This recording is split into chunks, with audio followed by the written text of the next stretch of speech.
KMmedia.pro.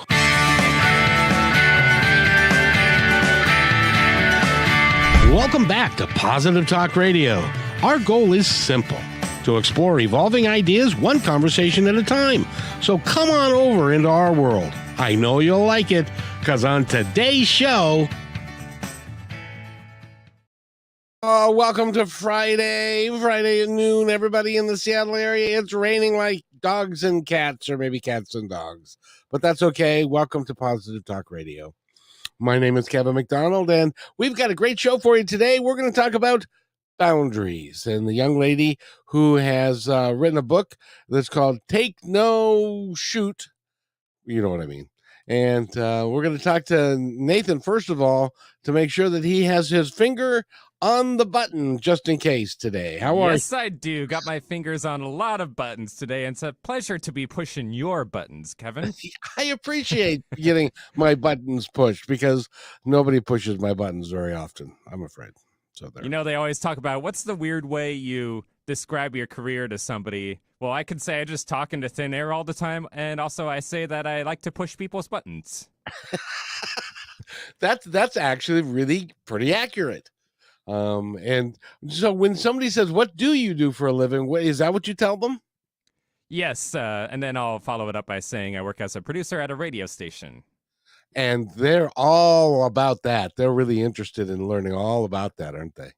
Yes, so it goes through thin air, but eventually it does make it into people's vehicles and gets heard. Or their phone or computer, however they're listening to the show, because we got multiple ways you can listen to Positive Talk Radio. Yeah, let's run through that real quick. You can listen to us, obviously, on KKNW 1150 AM. Mm-hmm. You can also watch us and listen to us on YouTube, Facebook, and Twitter.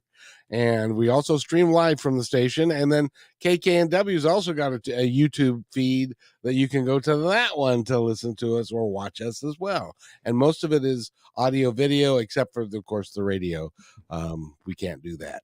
And of course, not only are we AM, we're also FM radio too. If you got an HD radio, you can tune it to 98.9 and then flip it over to the HD3 side of it, and you can catch the KKNW on the air in high fidelity. I didn't know that. That's pretty cool. I need to get the word out about that. That's really awesome. All over the place. I think the only thing we're really missing is just XM. But other than that, we got all the other bases covered. Well, you know what's fun is that because I do podcasts and stuff, but it's all done the same way. It all goes through the same service, and it's all audio, video, and we do all these things, and it's amazing. I've got this month alone, I've had 450 listens from Hong Kong. Can you imagine that? Hong Kong. I didn't even know that they speak English there. You'd be surprised. I mean, English is a very universal language that a lot of federal industries use as part of their standards. Well, good point. Good point. I hadn't thought of that. Well, today we're going to talk about boundaries. We've got a really an engaging young woman with us. Her name is Heather Claus, and she's an author, and she's a coach, and she's a delightful personality. We just really had a good time the last time we chatted, and it's just fun to have you here. Welcome to the show, because you've got a lot to say. I do. I have a lot of opinions. And all of them are good opinions. And you're all about, what I really like about you, the work that you do, is you've got a group that is online, and you've got a structure to it, and you've got ways that you're supposed to be. It's My Curiouser group, isn't it? Yeah, My Curiouser.Life. And, you know, for me, it's all about encouraging people to create their most authentic, best lives possible, whatever that looks like from human to human, right? Like some people are going to, I mean, just as an example, some people are going to love gardening. Other people are going to love mountain biking. Some people really get fulfilled doing, volunteer work through their churches. Other people like to rescue animals. Like whatever this looks like from human to human, chasing your joy, creating your priorities, living your values, and of course, setting your boundaries. See, I knew there was a reason why I wanted you on this show. It's because you've got a really positive viewpoint of life. Mhm. Everybody should be able to have the freedom and the joy and to love to do whatever they like as long as it doesn't hurt another human being. Am I close? Absolutely. I would the last part though doesn't hurt another human being. We often hurt people just by being ourselves, right? Because people sometimes aren't a good fit, and that's sad. So I tend to use the word harm because harm is something that lasts. Like, when you're taunted as a child and that lives with you forever, that is harm. Whereas I'm sorry, like I really like you, but I don't feel that way about you, that is hurt. So I Mm. tend to look at like we can't avoid hurting others. We can try not to, but we can do our dangdest to not harm others. And that's my real focus. I get it. So when I was in high school and I went to a dance and I was standing at one end of the gymnasium and this real pretty girl was standing at the other end and I went up to her and to ask her to dance and she said, "No, that would be hurting me." But if Mhm. she said no and then slapped me across the face, that would be harming me. That would absolutely be harming you. Or if she said no and then she said something like not nice, Or not like, hell kind, no. not compassionate, Yeah. that would be harm. Yeah, yes, indeed. And that's, I imagine not being a woman and not having people walk up and ask me to dance. I don't know this for a fact, but I imagine that that comes into play when somebody comes up and you see that they're putting themselves out there, and Mhm. then you try and be kind and compassionate, even if there's something you don't want to do. I generally like try to always be kind and compassionate to everyone because I don't know their story. Right? Like, I don't know what brings them to whatever engagement we are having today. And that's also one of my values is to be as much of a positive force in anyone's life that I can also and still live my values, right? Like, so if they really want me to do something that really doesn't work for me, then I try to be as compassionate as possible in declining as well. Which is your right as a human being.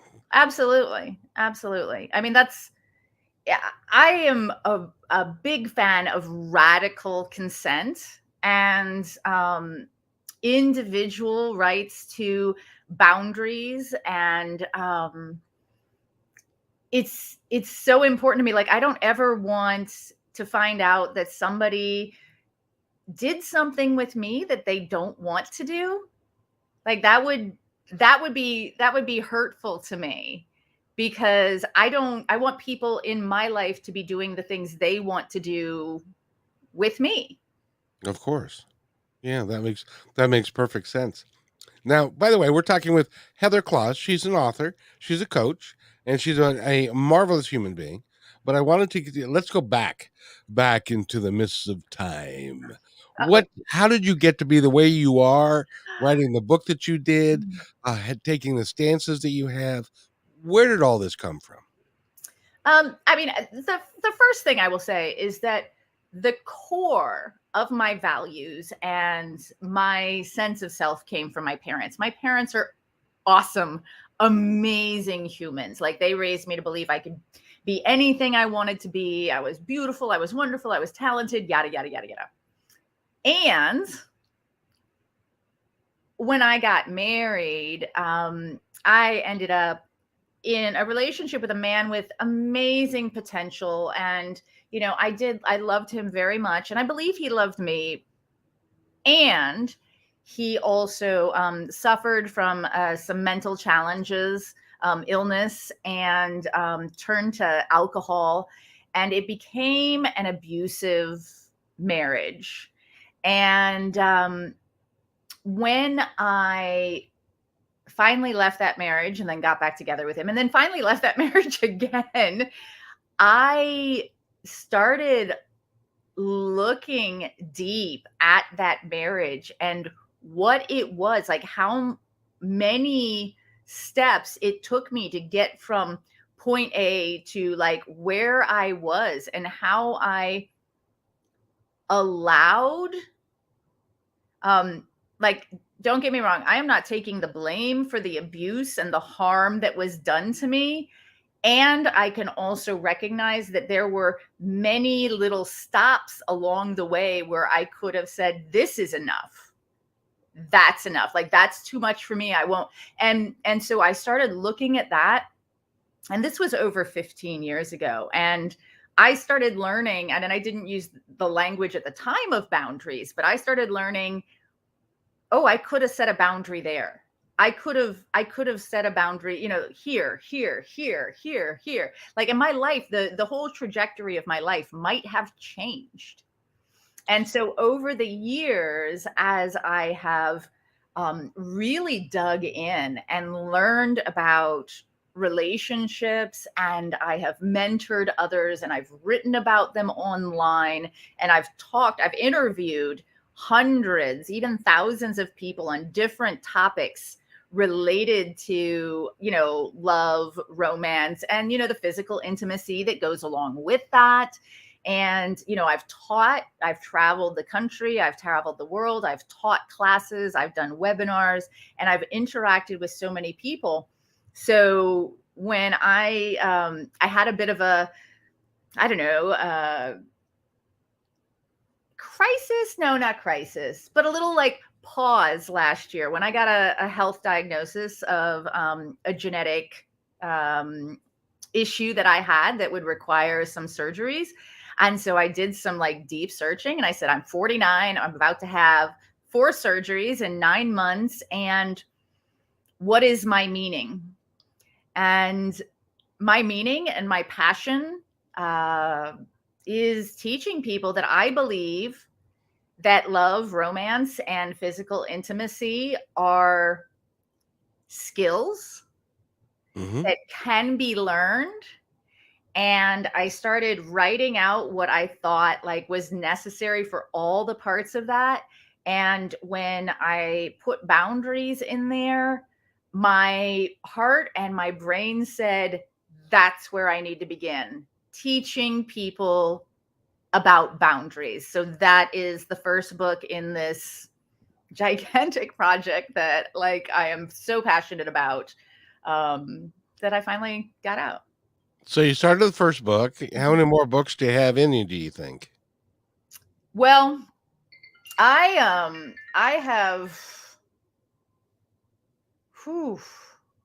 I've got at least 10 major planned for this, and then some smaller ones. So like this book is Take No Poop, spelled, SH. And the next major book is about communication, and that one's going to be Actions Speak Louder Than Words, or Do They? How we miscommunicate and kill our relationships with too much talking. And but in between, there's a chapter from the original Take No Poop that was about lies and lying that I pulled out because it was getting really long. And part of it is still in there, obviously, because you need to know a little bit about that. But it's becoming its own kind of smaller book called When, Not If They Lie, Lies and Lying in Relationships, and How to Still Live a Life Full of Love and Trust. So that one's going to be, kind of like a smaller sort of like guide. So at least 10 larger, more serious type books, and some smaller ones, and workshops. And of course I've still got my coaching, and I work with couples and individuals there, singles, partnered, whatever, anyone who really wants to like live their best life full of love and romance and intimacy, and what they really need to get that authenticity in place for themselves. You just said something that I would like to explore a little bit if I can, and that is you're going to write something about lying Yeah. and within a relationship and how to maintain that and how to kind of work it and yeah, how do you have a relationship with for me, lying is a big deal. Oh, If you yeah. if you lie to me, then I don't have any reason to assume that that was a one-off and it's never going to happen again. I will assume naturally that there's a reason why you did, and if you're going to do that, you're going to do it again. So therefore, I cannot trust you anymore. How do you interpret that? So, yes, and Yes, and I like that. humans lie. Like it is No. there is no human in the world that is 100% truthful all the time. Well, that's true. So, think about it this way. You're in a relationship. What kind of lies are your non-negotiables? Right? Is it, "Oh, I didn't see my text?" Like a butler lie? Right? Like, I didn't see that text. That's one of those commonly accepted polite lies that we offer to people so it's not that big a deal, right? Or what about that? No, no, no, no, no, I'm fine.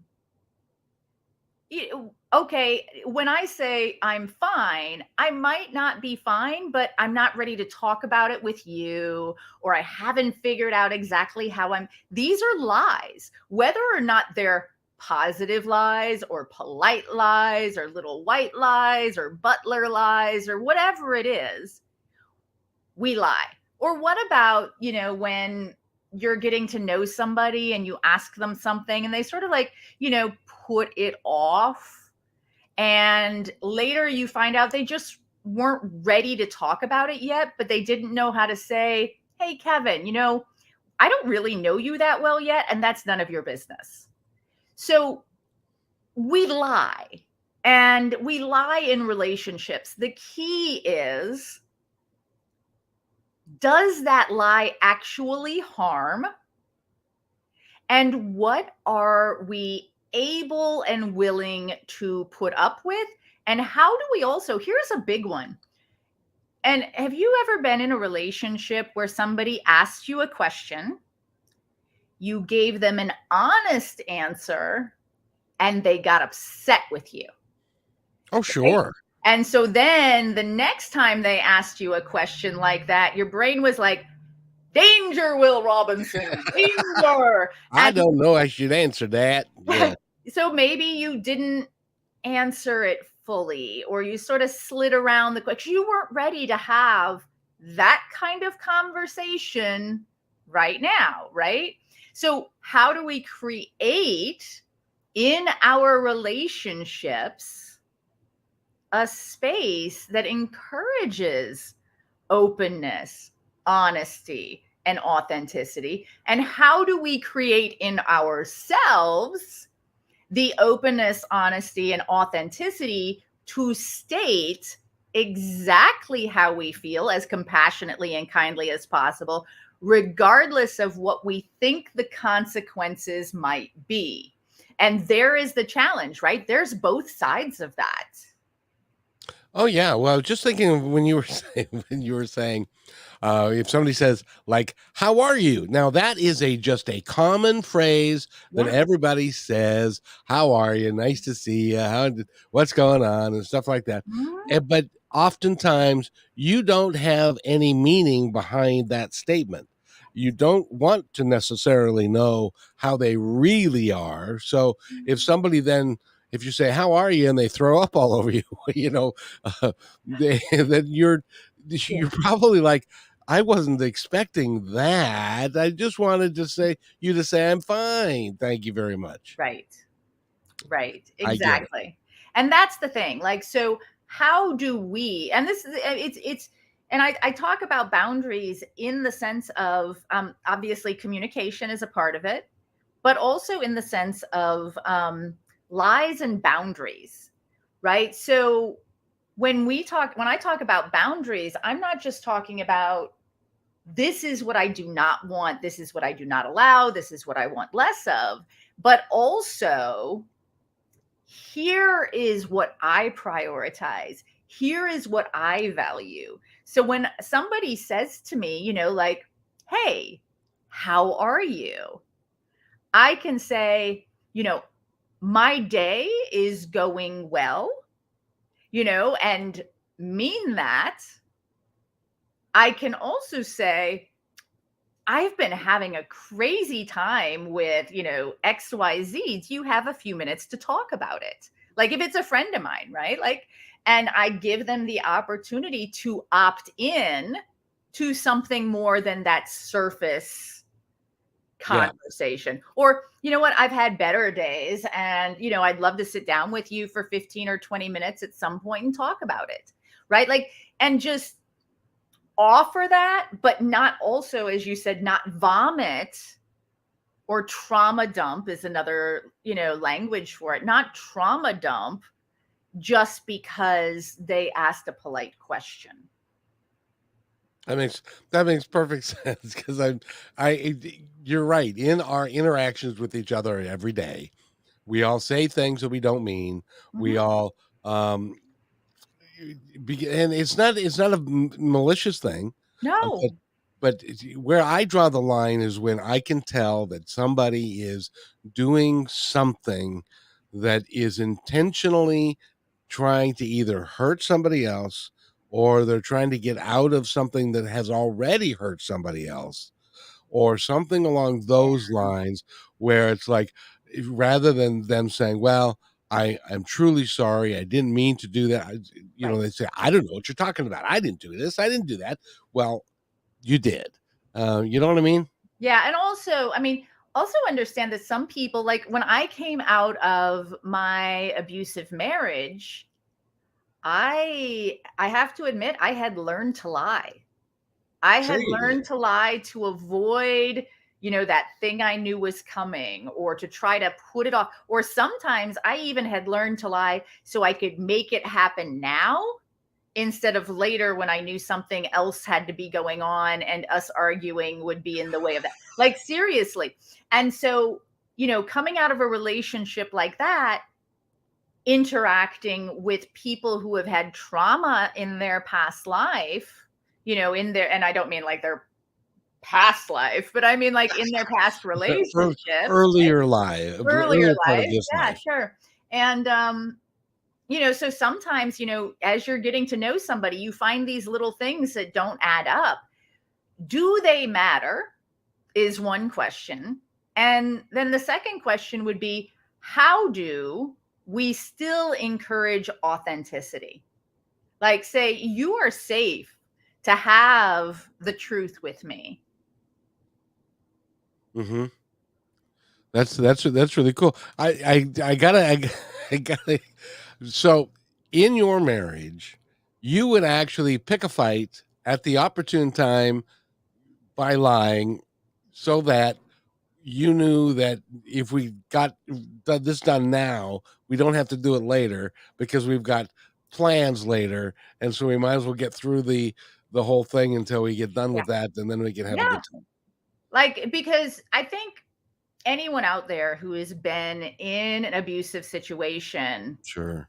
learns the signs and the triggers and knows what can set it off and how to avoid a lot of it, but you can't avoid it forever. So the question is it better to get it over with now when it'll be a smaller blow up, or wait until it might come as a surprise? And you also know that generally they're not going to like blow up, like every single day. So you can sort of say, ooh, something's brewing, and we've got something coming up, and I need that to be as chill as possible. it is it is amazing how the human mind works. And I was able to justify all of that as I was going through it as like, this is normal. Like, seriously, like that.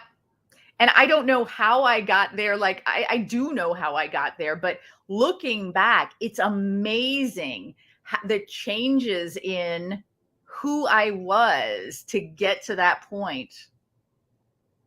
I can imagine. Well, it's one day at a time, isn't it? It is boiling a frog, as they say. Put it in cold water and then take the heat up just a little bit at a time. That's exactly what it is. And also add in there, he said he loved me, and I believe he did. I don't actually think any of this was malicious. He was ill, right? Like he was not in a good place. And he said he loved me. And of course, I assumed that somebody who loved me would never hurt me. I've never been hurt by somebody I love. So why this is all just going so wrong. If I can just help him see. Right. So I didn't know what I didn't know. My naivete got me locked into something that was very, very difficult for me to get out of. Well, but something that is very, very common. And Sure. it's hugely common. And that's why I'm glad we're talking about it, because there is somebody who's listening in the audience that is going, that is me. Mm-hmm. Yeah. I'm having that issue now. There is joy and happiness and love and adventure and all sorts of things on the other side. No, that's not the other side of this life. It's during this life on the other side. During this life on the other side of your relationship. Absolutely. Other side of the trauma. Yeah, no, that's a critical point. And thank you. Because eventually we are going to get to the other side, but that's a whole nother conversation. That is, and not one I'm qualified to discuss. By the way, we're talking with Heather Claus, and we're going to take a break real quick, but I just want everybody to know that on her website, which is Curiouser.Life, you can go there and actually it's my.Curiouser.Life. And if you go there, she's got all kinds of things. You can join the group that she works with and stuff like that. But one of the things that she does say is that her current partner is the most amazing man. So I want to ask her, when we get back from this break, she's now got an amazing man. Her nickname, by the way, is Nookie.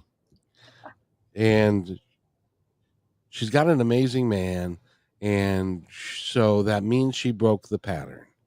She broke the pattern of dating the same guy in a different suit and then going through that again and again until eventually you figure it out. When we come back, I want to ask her how she made that happen for herself, because it is very important to everybody that's listening to be able to make those changes and to get it done so that you can be free. Big word there, free. You're listening to Positive Talk Radio, and we will be right back after these messages. Do you need to boost your sales? Join our partnership program. Each quarter, we promote 10 partner businesses. What will you get? The company will produce one 30-second video for your business. Your website links on positivetalkradio.net and kmmedia.pro. One dedicated podcast or radio show per month. One video Instagram reel. One YouTube short. One 60-second clip for social media taken from your interview, and at least one commercial airplay per show. All podcast and video commercials are within the fabric of the show and will remain in the show forever. Visit kmmedia.pro to book a consultation today.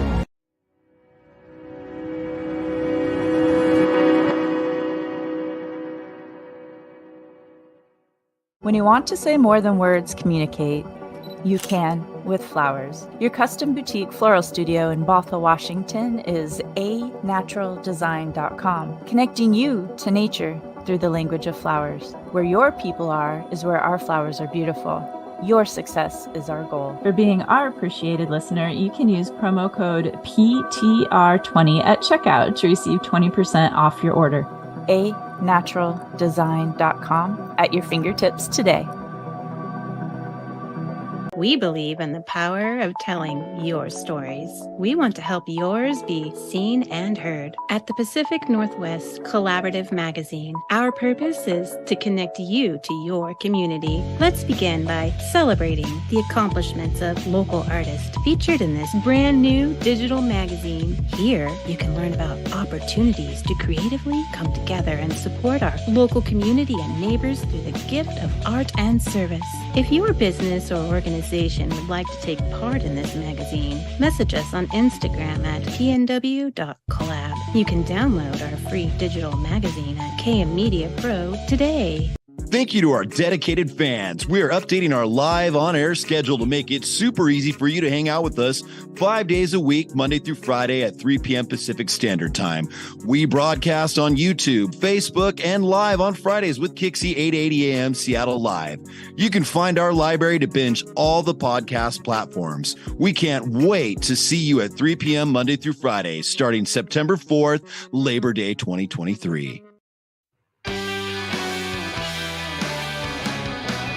And welcome back to Positive Talk Radio. We've got a heck of a show for you today, and Heather Claus is with us, and she is an amazing young woman, and she's had an experience of life that a lot of people would, I think it's fair to say a lot of people would not have had the type of experiences in life that you have, and you come out the other side with you've written a book about boundaries, but you've got 10 books in you of different things that you're doing.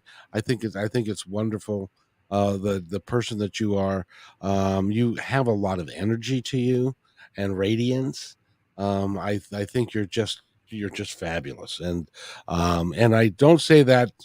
Well, maybe I do, but only because of the people that I have on the show. Because we do a 15-minute interview prior to, and if you're not somebody that I really feel will add something to the discussion or to the audience, then we'll figure out some other way to get your message out. But to put you on the radio is important because you can help people, and I want you to give them the benefit of your advice right now. How do you have a 15-year abusive relationship where you're there, then you leave, then you come back, and then you have to leave again, and then that's for the last time, and then you want to have another relationship, and you are able to not date the same guy in a different suit, which is what so many of us do, because we're stuck in that pattern. How did you break the pattern and learn? And because now you've got, as you put on your website, a wonderful man who takes great care of you, and you're definitely well in love with. I can tell by the smile on your face. He's the most amazing human I've ever known in my life. Like he's wonderful. So for me, and this is one of the things that I recommend to my clients, there's these little exercises, and it's essentially 3 steps, and these steps can take a while. So the first thing is on a piece of paper, write down the things in your current or past relationships that drained you, the things that hurt you, the things that, took something from you emotionally, energetically, whatever. Write those down. So that could be something as simple as he didn't put his dishes in the dishwasher, or she was always really negative about me to her friends, or, they hogged all the covers, or whatever it is, right? Like all the things that just really take away from your joy in a relationship. So write a list like that. And then the second step is to write a list of the things that fill you up in your relationships. Like even looking back to past relationships that maybe they were dumpster fires and they've ended and they did not end well, but you can still look at certain things and say, you know what? We were crap at that, but this thing we got right. right? Those things that you can still, kind of feel the warm fuzzies about, like, that filled me up.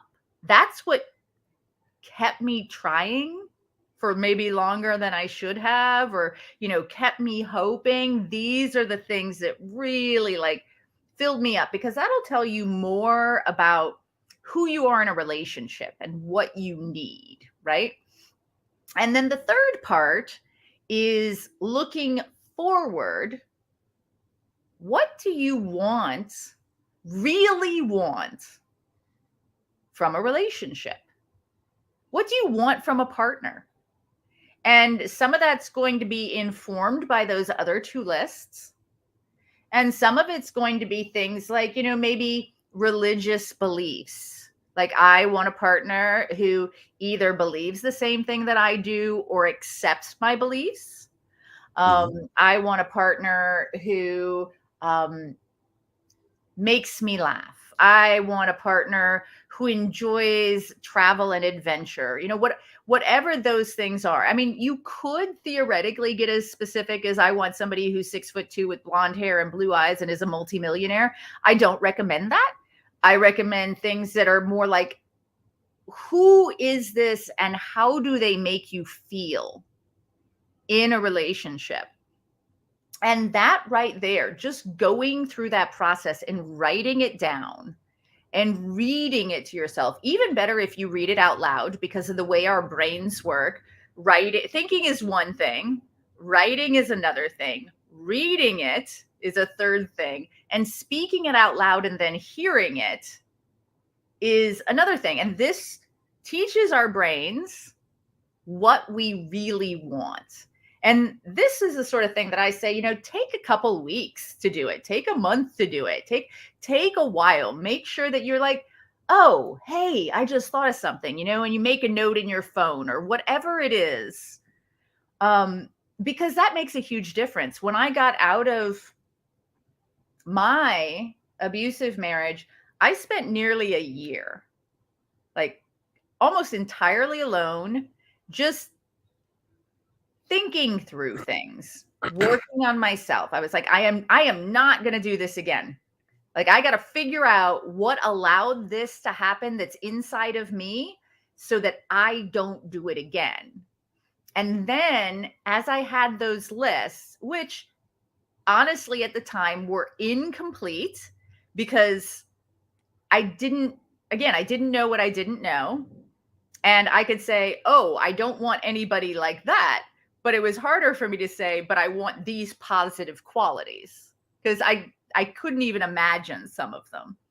But it helped me move forward. And then when I started dating, I started engaging with people and adding things to my list on both sides of what I wanted and didn't want. And eventually I got to this partner, and I was like, oh, holy fudge sickles. I really like this guy, and I don't want to screw this up.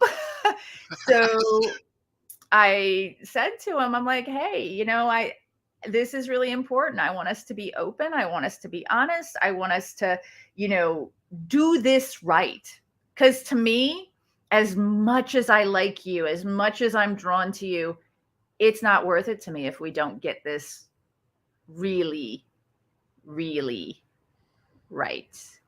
And luckily, even though I think he was a little like thinking I might be a little crazy at the time, luckily he felt the same way. He was like, well, I mean, I haven't done great so far. So, how bad could this be? I'll ride this ride with this crazy girl until like I can't handle it anymore. And we just kept handling it.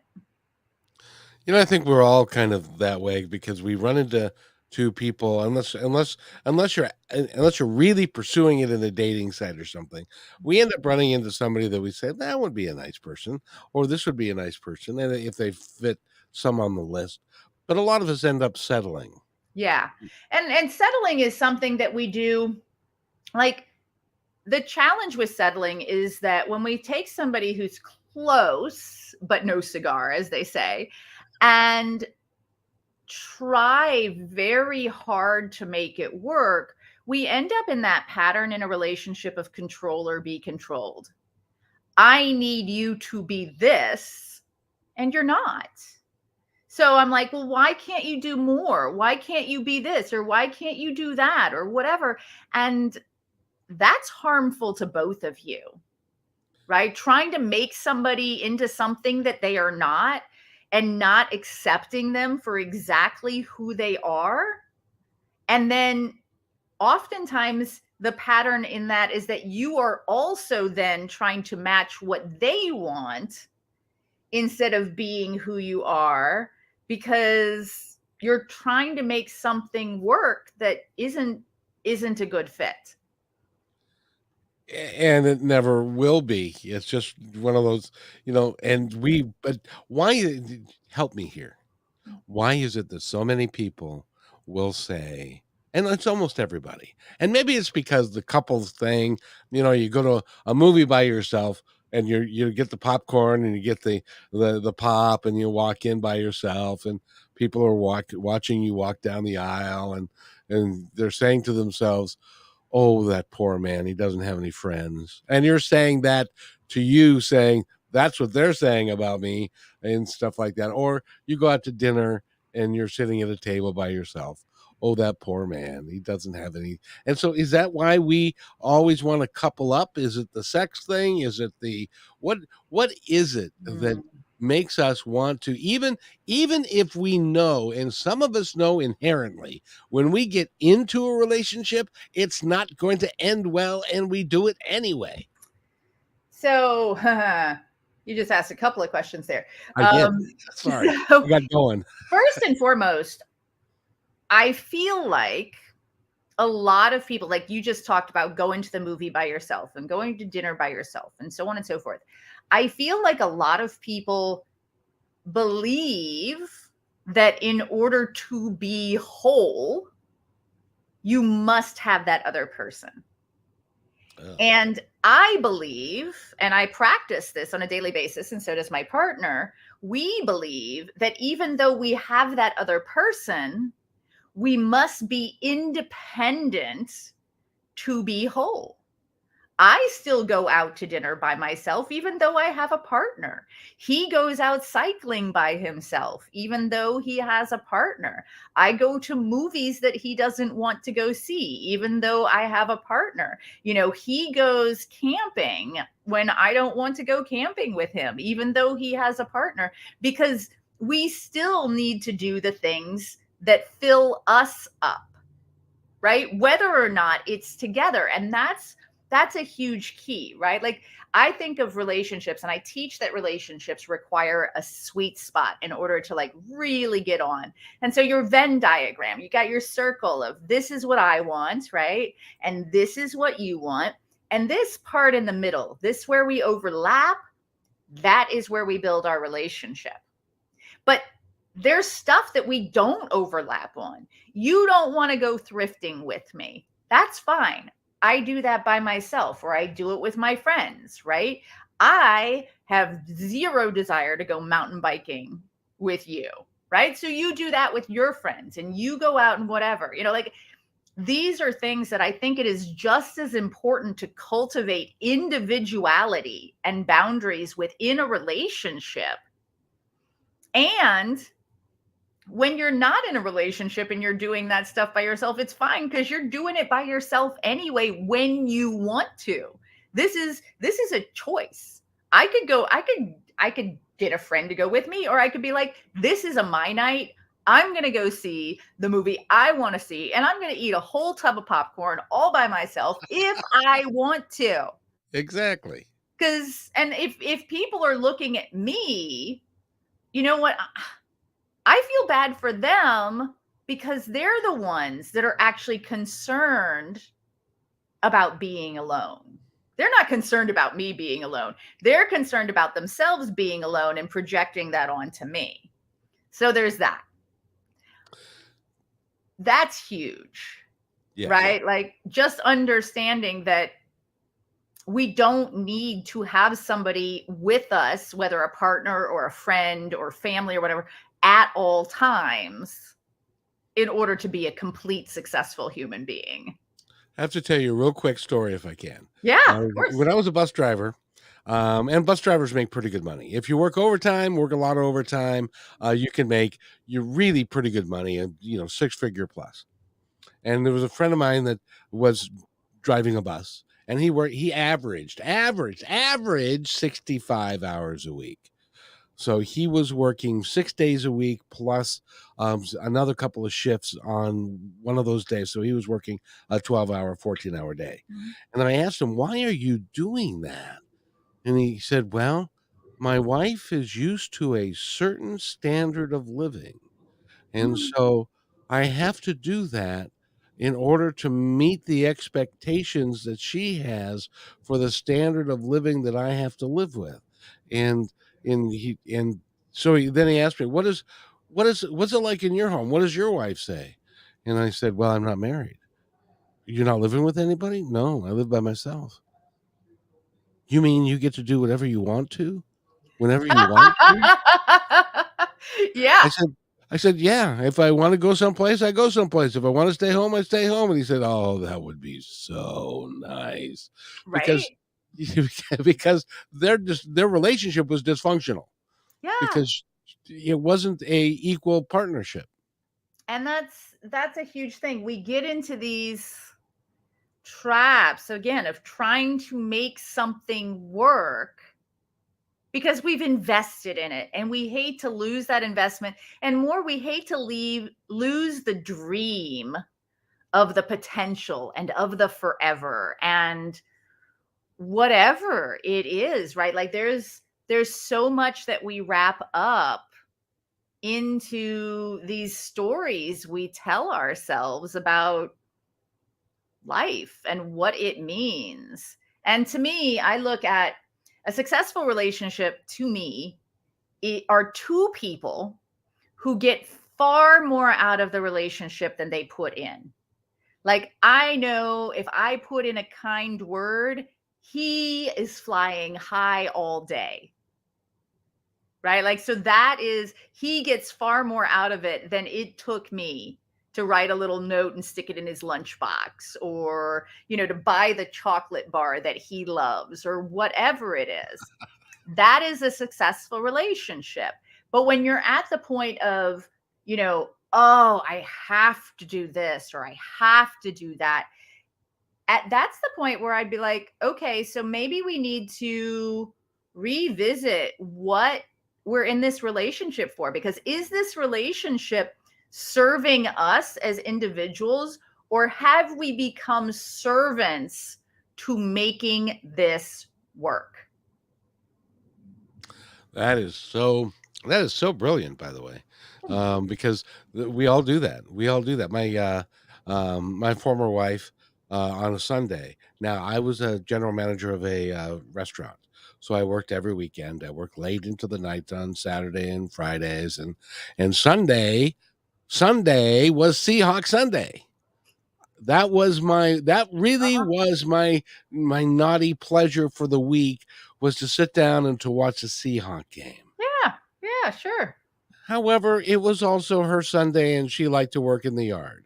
And she wanted me to work in the yard with her because we would get more done. And so it became of like I was now watching the game by myself, because she'd assigned projects to the kids and stuff. So it was like it became a real argumentative piece, because all I wanted, I was working 60 hours a week. All I wanted was to watch the game. Then I'll do something.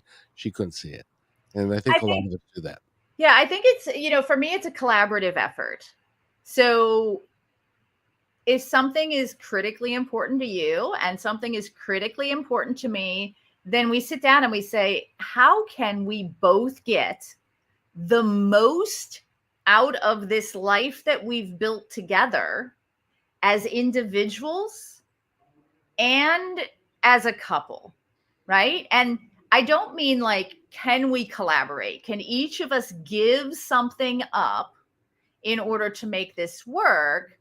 but how can I get what I need and you get what you need, understanding that if we don't create a life that is the best possible life for both of us, we won't have that relationship. And then we'll be doing whatever the frick we want anytime we want to, but without that person in our lives. So that to me, that really lays it out. First, is this person a far more positive experience? Do they bring value to our lives in a way that nobody else does? And if that is the case, then how do we work together?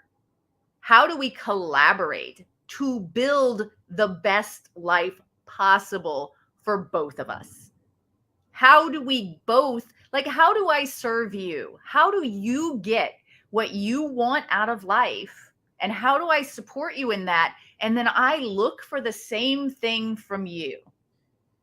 And if we're not joyously doing that, that's not a relationship that I want.